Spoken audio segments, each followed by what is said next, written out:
Ethan had always believed that hard work would be enough to keep life steady. He had once been a skilled technician, proud of the machines he could repair and the small innovations he could make. But the mining industry had collapsed almost overnight, leaving him without a job, without savings, and without direction. The bustling spaceport that had once seemed full of opportunity now felt empty and indifferent. A place where hundreds of people jostled for the same limited work. Each day Ethan woke before sunrise, pulling on a worn jacket that had seen better days, and made his way to the labor stations where he could hope to find employment. He queued with dozens of others, all of them tired, hungry, or frustrated. People pushed, whispered, and sometimes argued, each clinging to the hope that today, just today, someone might need their skills. Ethan's heart sank a little each time a manager looked over his papers, frowned, and waved him away. Sometimes he would linger near the gates of the spaceport after being rejected, watching ships rise and fall into the dark skies above the colony. Their lights glittered like stars, distant and untouchable, reminding him of how far he had fallen from the life he had imagined for himself. Even in despair, Ethan kept a small part of himself generous. When he saw others stumble or fall, he offered a hand. He shared whatever food he could spare, even if it meant going hungry for the day. He would help someone repair a broken crate or carry luggage without expecting thanks. These small gestures didn't change his situation, but they reminded him that even in a world that seemed harsh and uncaring, small kindnesses could still matter. By the end of one particularly exhausting week, Ethan had walked miles between labor stations, each rejection heavier than the last. His worn boots had holes in them, his stomach grumbled constantly, and the small sleeping pod he had found near an abandoned cargo area was cold and uncomfortable. He often sat there at night, staring at the dim lights of the colony, wondering how long he could continue surviving this way. Every night he imagined what it would be like to find a place where he belonged, a place that needed him for more than just temporary labor. Yet each morning he forced himself to rise, knowing that giving up was not an option, even if hope felt thin. Then one morning, he noticed a small notice pinned to the board at the edge of the labor hall. It was simple, almost unremarkable, but something about it drew him closer. It read, "Caretaker needed. House of Widow Lyra, outskirts of the colony. Good pay, immediate start." The words were strange. Lyra sounded like an alien name, not one he had ever heard. But the pay, the immediate start, and the desperation in his own belly made him reach for the application. He hesitated for a moment. The outskirts of the colony were quiet, isolated, and rumored to be dangerous at night. But the thought of another day without food or purpose pushed him forward. He filled out the form with shaky hands, praying silently that he might actually be considered. The next morning, a sleek transport ship landed quietly near the labor hall.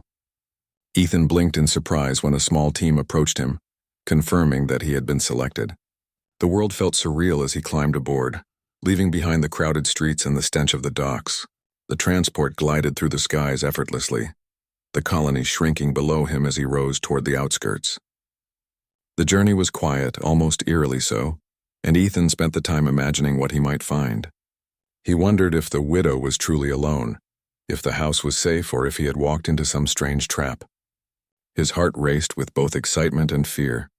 When the ship landed, Ethan saw the house for the first time. It was unlike anything he had imagined. A large glass dome reflected the twin suns of the colony, glowing softly against the surrounding landscape. Inside, the house looked clean and orderly, yet it carried a quiet emptiness as if it were holding its breath.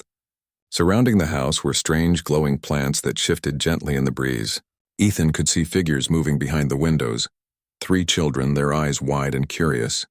They stared at him as he approached, silent but watchful. Then she appeared, Lyra.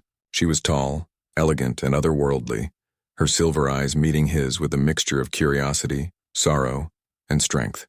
Ethan felt suddenly small, like an intruder in a world that was not his own. Lyra did not speak immediately. She simply observed him, standing with perfect posture, her hands clasped in front of her. Ethan cleared his throat nervously and introduced himself, explaining that he had come to apply for the caretaker job. She nodded once, silently indicating for him to follow. Inside, the house felt even stranger. The air was cool, filled with a faint hum of technology Ethan did not recognize. Rooms were spacious, almost empty, save for furniture that seemed designed more for elegance than comfort. The children moved cautiously around him, whispering in a language he didn't understand. Ethan could feel their eyes on him, curious but guarded. It was clear that life here had not been easy for them, and that Lyra's sorrow had seeped into the walls and the very atmosphere of the home. Ethan quickly realized that this was no ordinary caretaker position. It was a chance to be part of something larger, something that required more than just skill with machines or cleaning. It required heart, patience, and courage. As he settled into his new role, he promised himself that he would do his best, not just for the job, but for the lives that depended on him. For the first time in many months, he felt a spark of purpose. He did not yet understand the full scope of the challenge ahead, but he knew one thing. This job could change everything, not just for him, but for the people, or perhaps the beings he had come to care for already. And so, Ethan began the first day of a journey he could never have imagined, stepping into a home that needed more than repairs, a family that needed more than care, and a world that demanded courage he didn't yet know he had.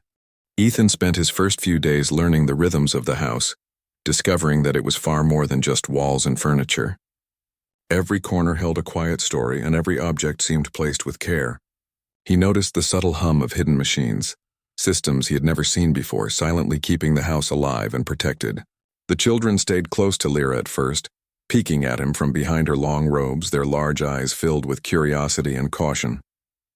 They whispered among themselves in their own language, glancing at Ethan as if deciding whether he was friend or stranger. He smiled gently at them, introduced himself again, and patiently showed that he meant no harm. Slowly, the youngest, a little girl named Myra, took a small step toward him. She clutched his sleeve, her tiny fingers trembling slightly. He knelt to her level and whispered, "I'm here to help."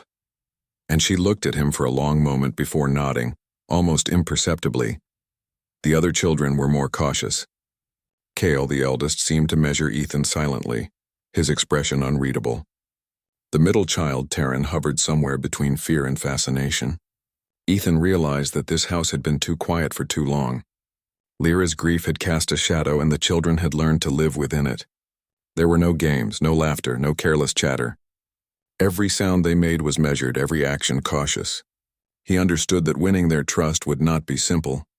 He began with small tasks, repairing broken drones, fixing the water filtration systems, and cleaning areas that had been neglected. While he worked, the children watched him intently, their questions hesitant. "Why do you fix everything?" Cale finally asked one morning, his voice soft but steady. Ethan smiled, wiping sweat from his forehead. "Because if I can make things work better, then life becomes easier for everyone." Kyle studied him for a long moment, then nodded slowly, as if trying to remember this idea. Myra began following him everywhere, asking endless questions about the machines and plants. Ethan laughed at her curiosity and answered as best as he could. "This plant glows at night because it stores energy from sunlight during the day," he explained one afternoon. Her eyes widened. "Like magic?" she whispered. Ethan chuckled. "Sort of. Science can feel like magic sometimes." She grinned, a small, shy smile, and that moment felt like the first crack of sunlight breaking through a long storm. Lyra watched these interactions silently. Standing in doorways or across rooms, her expression unreadable, Ethan sometimes caught her looking at him with a mixture of curiosity and something he could not yet name. She would glance away quickly when he noticed, but the quiet acknowledgement lingered. Slowly, the house began to feel warmer. The air was still cool and the walls still carried silence, but laughter started to echo softly in corners that had been empty for years. As he spent more time with the children, Ethan began to notice how much they needed guidance and comfort beyond just chores and repair. They were bright, clever, and resilient, but the loss of their father had left them unsure of themselves. Myra would sometimes wake in the middle of the night, crying for a father she had never really known. Ethan would sit beside her bed holding her small hand, whispering soothing words until her breathing evened out and sleep returned. Cale struggled with feelings he could not express. Frustration and fear tangled together, and Ethan quietly taught him how to focus, how to build, how to channel those feelings into something productive. Taryn was cautious, hesitant to reach out, but gradually began to join the others, following Ethan's lead. Ethan also learned small, intimate details about Lyra's life. She spoke rarely of her late husband, only in fragments. A smile here, a sigh there, memories that seemed both beautiful and painful. Her children had inherited pieces of both their parents, their father's courage, their mother's grace, and yet the shadow of loss hung over them all. Ethan realized that the household was fragile, like a delicate machine that could break if handled too roughly. But he also realized that if he could nurture it, repair it with care and patience, it could thrive again. One evening, as the twin suns set and the sky turned shades of deep orange and purple, Ethan worked alongside the children to repair a small hover drone that had stopped functioning weeks earlier. Myra held a tiny screwdriver, Cale adjusted wiring, and Taryn carefully passed tools. Ethan guided them patiently, teaching them step by step, celebrating every success, no matter how small. For the first time, laughter broke through the quiet.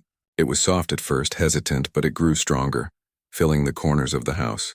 Lyra, standing in the doorway, did not interfere, simply watching as the warmth returned to her home. There was a glimmer in her eyes, a shadow of something like hope, though she did not yet speak of it. Days turned into weeks, and Ethan found a rhythm with the children. He taught them how to build, how to care for the glowing plants, how to read and understand systems that had once seemed complex and intimidating. But beyond the practical lessons, he taught them something more important: trust. They learned that it was safe to laugh, to speak freely, to rely on someone outside their small family. Ethan became their bridge, slowly connecting their fragile world to the wider one, showing them that not all outsiders were dangerous, that some could bring love and care instead of fear. The children began to rely on him in ways Ethan had not anticipated. Myra would run to him first thing in the morning, eager to start the day by exploring or learning something new. Cale would discuss machines with him late at night, asking questions and debating ideas, while Taryn slowly began to join the discussions. Ethan realized that the household had begun to revolve around him in subtle ways, that his presence had become essential, not just for chores but for their emotional survival. Lyra, too, began to change.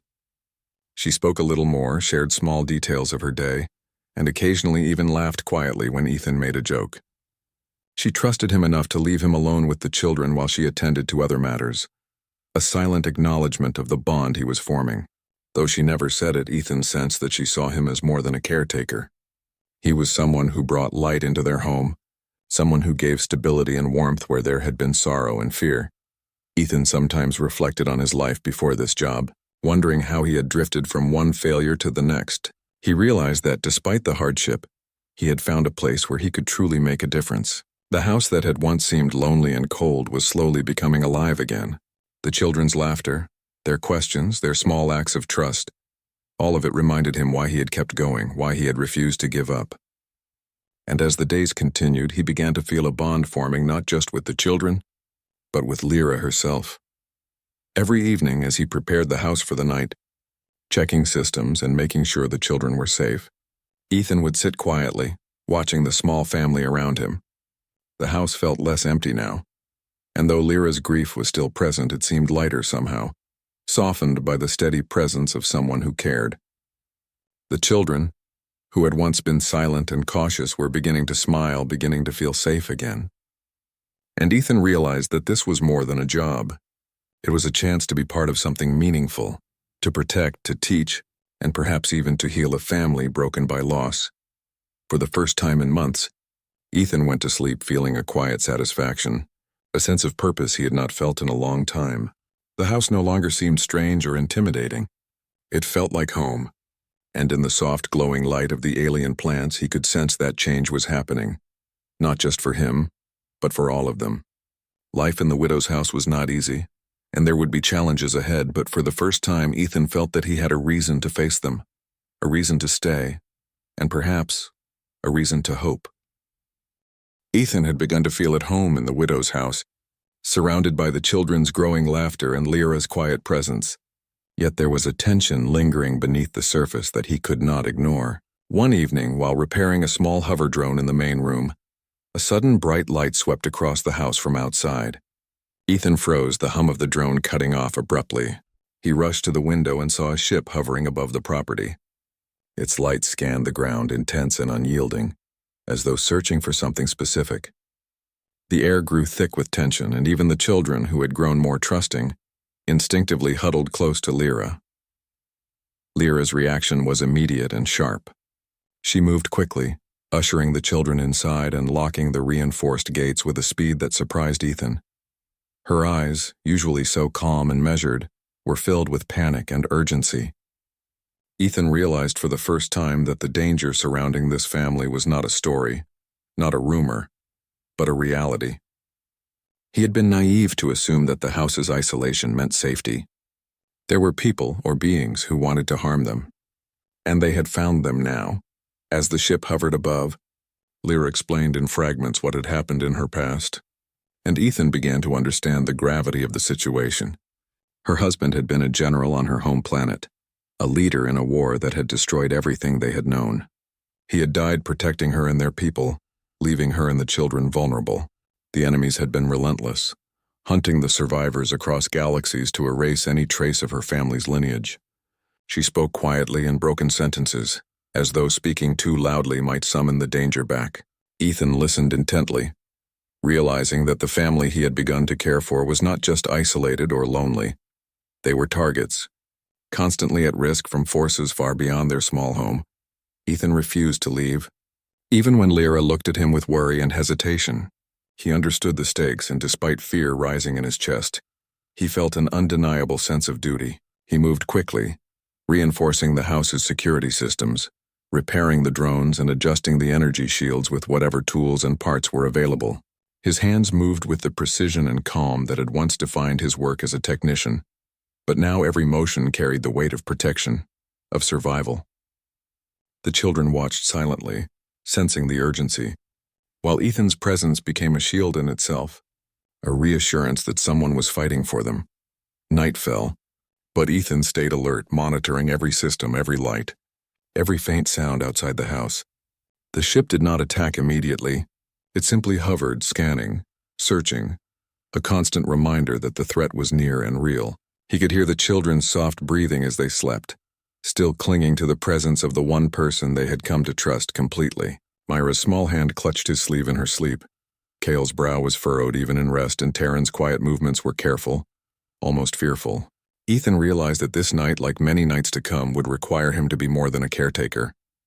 He would have to be a protector, a father figure in a way that no one had anticipated. When the potential threat finally arrived at the gates, Ethan confronted it directly.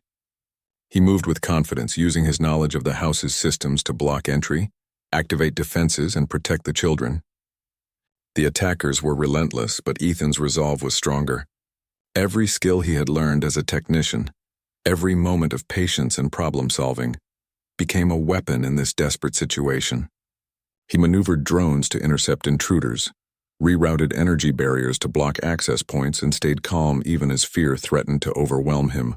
The children, watching from a safe distance, began to understand what courage meant. They had seen the stories of heroes, but now they witnessed one in real life, someone ordinary rising to protect them with unwavering determination. By the time the threat had passed, the house was still standing, the children were safe, and the intruders had retreated. Ethan's heart pounded, but he felt an unusual calm settle over him. He realized that he had not only survived the danger, but he had also proven himself to the children and to Lyra. There was a bond now that could not be broken, forged in fear and courage, in vigilance and care. The house, once quiet and shadowed, felt alive in a different way, a place of safety, even in a dangerous world. Later that night, after the children had been reassured and put back to sleep, Lyra approached Ethan. She moved quietly, almost hesitantly, standing near the balcony that overlooked the dimly lit grounds outside. The wind rustled gently, and the soft glow of the protective plants illuminated her face. She looked at him for a long moment, her silver eyes searching, and then whispered, "You could have left. Why didn't you?" Ethan felt a weight in his chest, the emotions of the night pressing down on him. He looked at her, at the fragile family that had come to depend on him, and spoke simply, honestly, and without hesitation. "Because this feels like home." The words were soft, but they carried more truth than anything he had said in months, perhaps years. Lyra's eyes glistened as she nodded, and for the first time Ethan sensed the depth of her loneliness and hope. He had not come for glory, not for recognition. He had come to help, to protect, and in doing so he had become part of something far greater than himself. In the following days, Ethan noticed subtle changes in the household. The children were quieter, but their trust in him deepened. Myra began to smile more openly. Kale started asking questions about repairs and machines, and Taryn slowly followed Ethan's lead in daily tasks. Even Lyra, who had once carried a heavy sorrow in her posture and expression, began to move with a little more ease, her shoulders less tense. She still carried the memory of loss, but there was now a faint light behind her eyes, a recognition that someone had stepped into their lives not just as a helper, but as a presence they could rely on completely. Ethan also began to understand the complexities of Lyra's world. She spoke of her people in fragments of traditions and values that were foreign to him, yet deeply important. The house with its alien technology and glowing plants was not just a home, it was a sanctuary. It held memories, tools, and the very essence of a life that had been torn apart. By protecting it, he was not just safeguarding a building, he was preserving a lineage, a culture, and the fragile balance of hope that remained for this family. Every night, after ensuring the house was secure, Ethan would sit quietly, listening to the hum of the systems and the soft breathing of the sleeping children. He thought about the journey that had brought him here, the hardships he had endured, and the strange twist of fate that had placed him in this alien household. He realized that the job he had once sought simply for survival had become far more meaningful. It was a chance to fight, to protect, to teach, and perhaps even to heal. He understood that courage was not only in facing danger, but in staying present, in caring deeply, and in refusing to abandon those who needed him most. The days that followed the attack were tense but hopeful. The family had survived a test, and the bond between them had strengthened. Ethan's presence was no longer optional. It was essential. The children looked to him for guidance, for protection, and for reassurance. Lyra's trust in him grew steadily, and though she did not speak often, her gestures, small smiles, quiet observations, and moments of shared understanding spoke volumes. Ethan knew that this household, once fragile and shadowed by grief, was slowly being transformed by his care and presence. Ethan's resolve hardened with each passing day. He understood that challenges would continue, that threats could return at any moment, but he also realized that he was no longer alone. He had a purpose, a reason to be brave, and a family that relied on him in ways he had never anticipated. In facing the dangers of the night, in protecting the children and standing beside Lyra, he had discovered a strength he did not know he possessed. He had become more than a caretaker. He had become a part of something that mattered deeply, something worth fighting for. And as he looked out over the quiet, glowing house at the edge of the colony, Ethan felt a quiet determination settle within him. No matter what dangers might come, he would remain steadfast. He would protect this family, teach them, and guide them. He had arrived as a man searching for work, but he had found something far more important: a purpose, a home, and a connection that would define the rest of his life. The days after the attack passed in a mixture of relief and careful attention.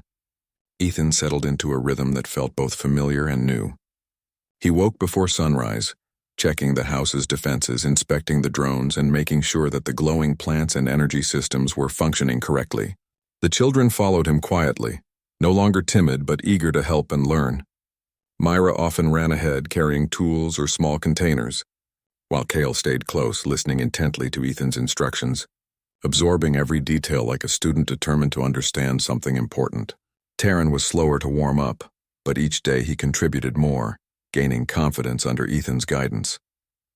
The home was alive again, humming with activity and laughter, small but steady. Ethan began to notice subtle changes in the children that warmed his heart. Myra no longer clung to Lyra every moment but ventured closer to him, asking questions and showing curiosity about the world around her. Kale's frustration with machines began to turn into pride when something worked under his hands, and he would beam at Ethan as though saying, "Look, we did this together." Even Taryn, who had been the quietest, started to smile more often, sometimes catching Ethan's eye with a shy nod when he completed a task correctly. The children were slowly learning that they could trust someone outside of their mother, that the world was not entirely dangerous, and that care and guidance could exist alongside grief and fear. Lyra watched quietly from a distance during these days. Her posture was less rigid, her steps more relaxed, but there was still a weight in her eyes that spoke of loss and caution. Ethan noticed the small gestures she made, like brushing her hand over a child's hair while smiling softly, or leaving a fresh tray of food on the workbench for him without saying a word. There was a silent understanding growing between them, an unspoken connection that neither could name but both felt. Ethan realized that Lyra's trust in him had deepened beyond professional boundaries. He wasn't just a caretaker or a protector. He had become a presence that brought comfort and stability to the household. One evening, as storms rolled across the horizon and the twin suns dipped below the edge of the colony, Ethan was helping Kale repair a small mechanical tool in the main room. The wind howled outside, rattling the glass dome, and the lights flickered softly as the storm's energy brushed against the house. Myra sat on the floor nearby, holding a small book, but her eyes kept darting toward Ethan, fascinated by the careful movements of his hands. The storm created a sense of intimacy in the house, a quiet isolation that made every gesture, every word, feel heavier and more significant. After the children went to bed, Ethan returned to his duties, checking the house's energy shields and making minor repairs to the security drones. Lyra entered the room silently, standing near the balcony. She did not speak at first, simply observing him with a depth of emotion he could not fully read. Ethan looked up and offered a small smile, acknowledging her presence without interrupting the work he was doing. For a moment, the only sounds were the hum of machinery and the soft whistle of the wind outside. Then she spoke.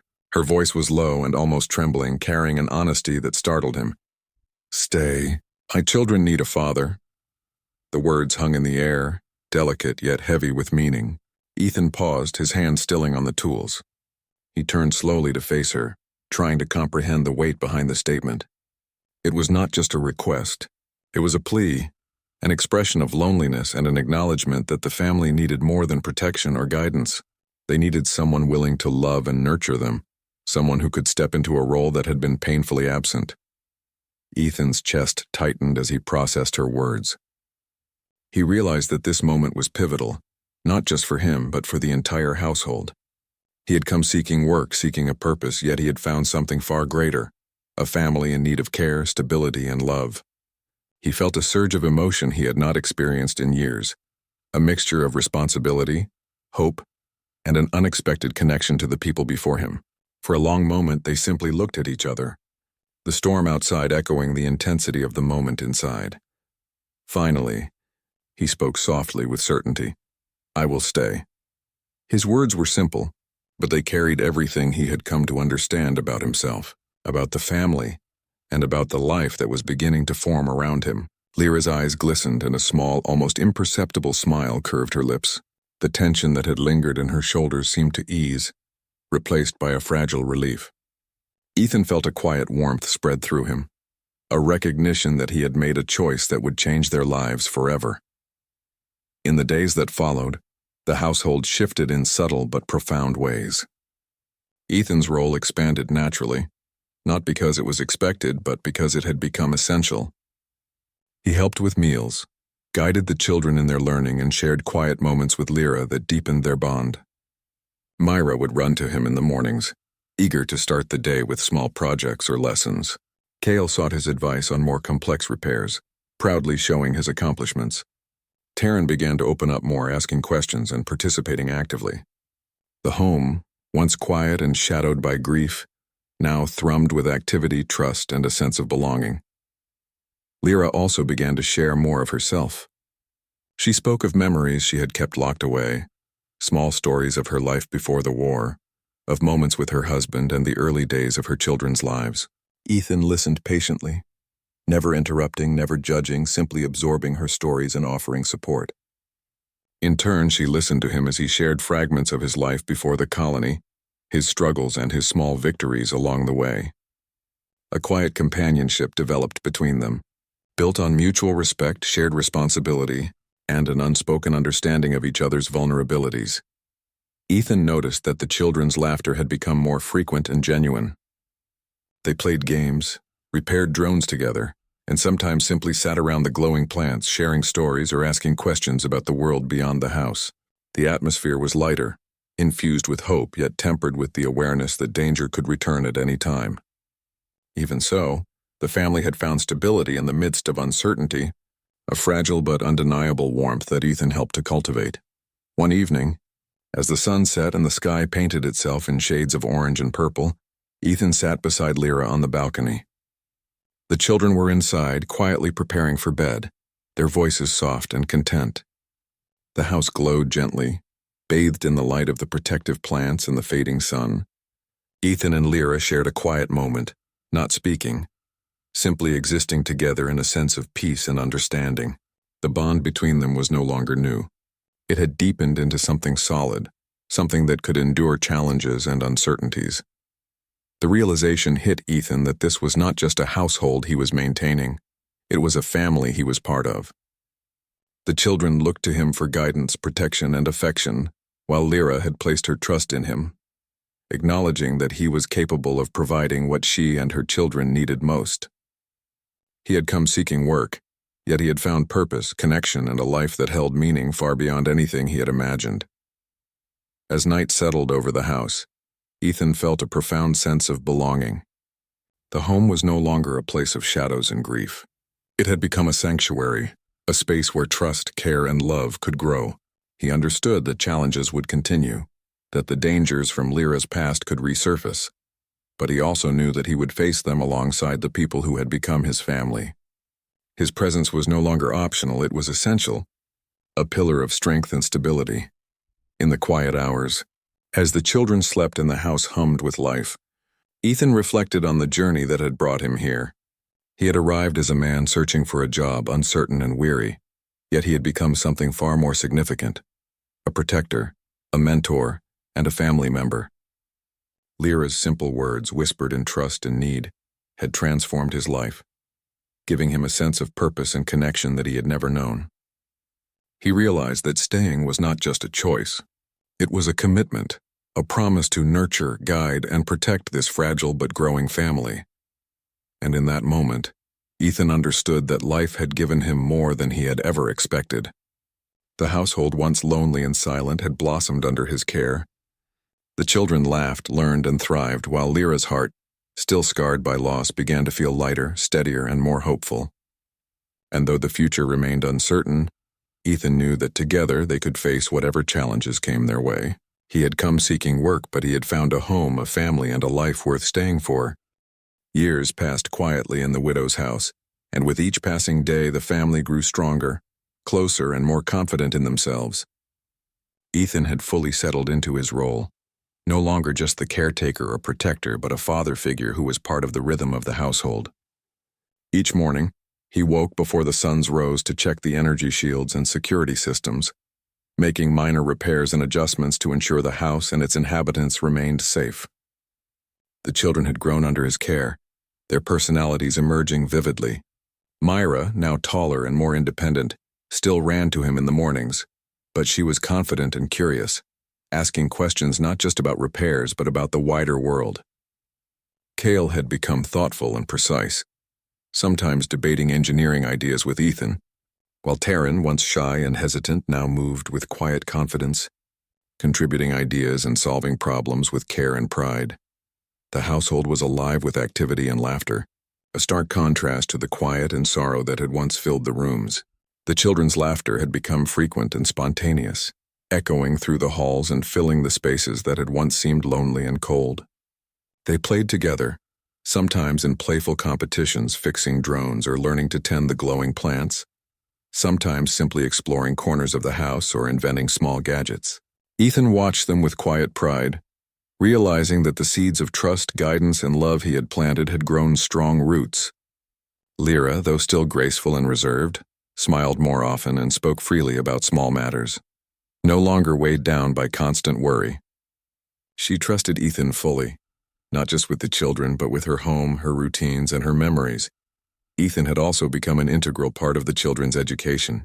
He taught them about mechanics, technology, and systems from his experience as a technician, but he also taught them lessons that were not written in manuals, lessons about courage, patience, and resilience.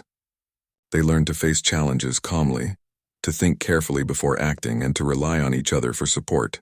Every success, every completed repair or clever solution was celebrated together. And with every small triumph, the children's confidence grew. Ethan realized that in shaping their skills, he had also shaped their sense of self-worth, giving them the courage to face a world that had once seemed threatening. The relationship between Ethan and Lyra deepened over these years, though it remained unspoken in words for much of the time. They shared quiet meals, moments of laughter, and gentle conversations, finding comfort in each other's presence. Lyra began to show small acts of care toward him, preparing his favorite meals, leaving warm blankets in his sleeping area, and occasionally joining him in the workshops to discuss ideas or repairs. Ethan, in turn, respected her space, listening when she spoke and offering help when needed. Their bond grew naturally, a quiet but strong connection built on mutual respect, shared responsibilities, and deep understanding. The children, fully aware of the bond forming between their mother and Ethan, embraced him as their father in every way that mattered. Myra often sought his guidance on personal matters. Cale included him in problem-solving tasks, and Taryn sought his approval for his efforts. The warmth and security of the household were tangible, a product of patience, love, and shared experiences. Ethan had become more than a caregiver. He had become the steady presence that allowed the children to grow without fear, and the anchor that gave Lyra peace of mind. Over time, Ethan also engaged more with Lyra's people.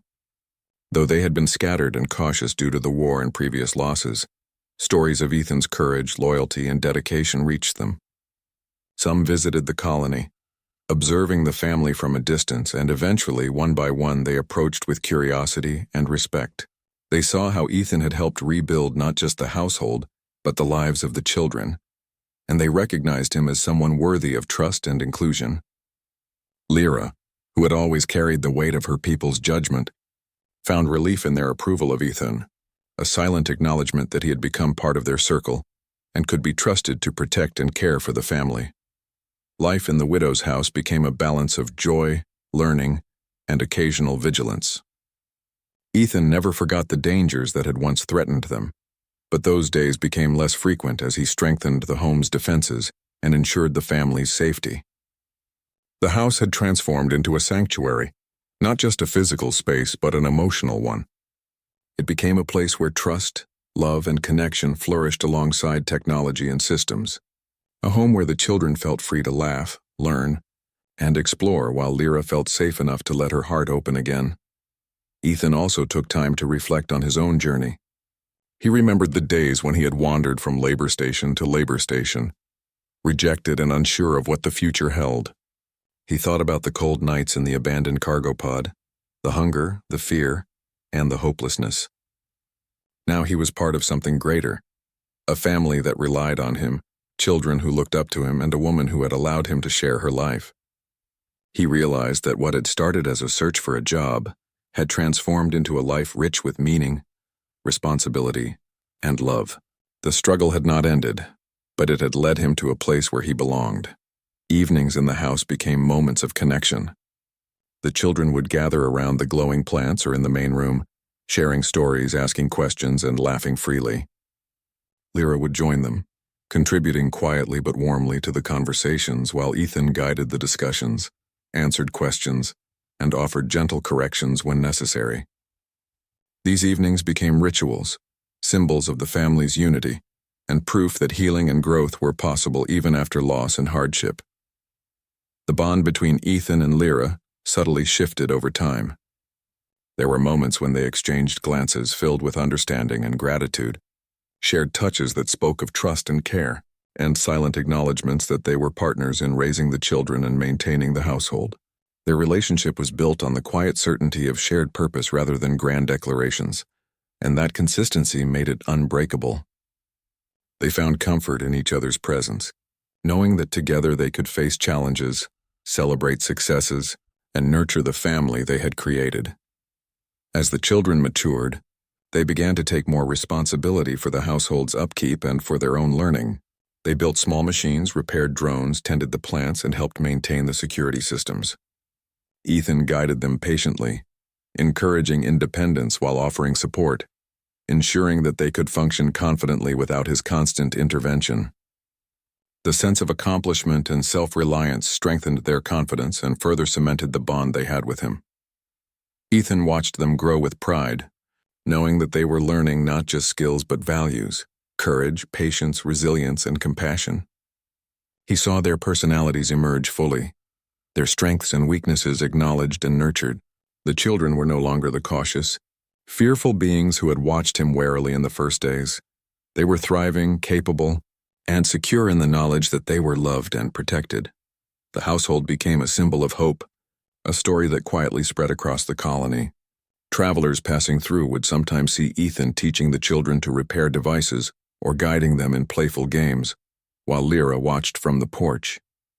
People whispered about the unusual family, noting the mix of human and alien, the warmth and laughter that radiated from the home. Some called it strange, others beautiful, but to Ethan and Lyra, it was simply life, a life they had built together, brick by brick, day by day, and sometimes, when the day ended and night settled softly over the glass dome, Lyra would sit beside Ethan on the balcony, looking out at the quiet world beyond the house. The children were asleep, the glowing plants pulsed softly, and the house hummed with life. She would glance at him, and without words, they would share an understanding, a recognition that they had built something enduring, that they had faced danger and uncertainty and had come through stronger, and that together they had created a home filled with love, trust, and hope. Ethan often reflected that he had arrived at the house seeking work, yet he had found a life far beyond anything he had imagined. He had found family, purpose, and a sense of belonging that no job could provide. He had discovered that love and care were not limited to shared species or familiar traditions. They were universal, and they could transform lives. His presence had given the children confidence, laughter, and security.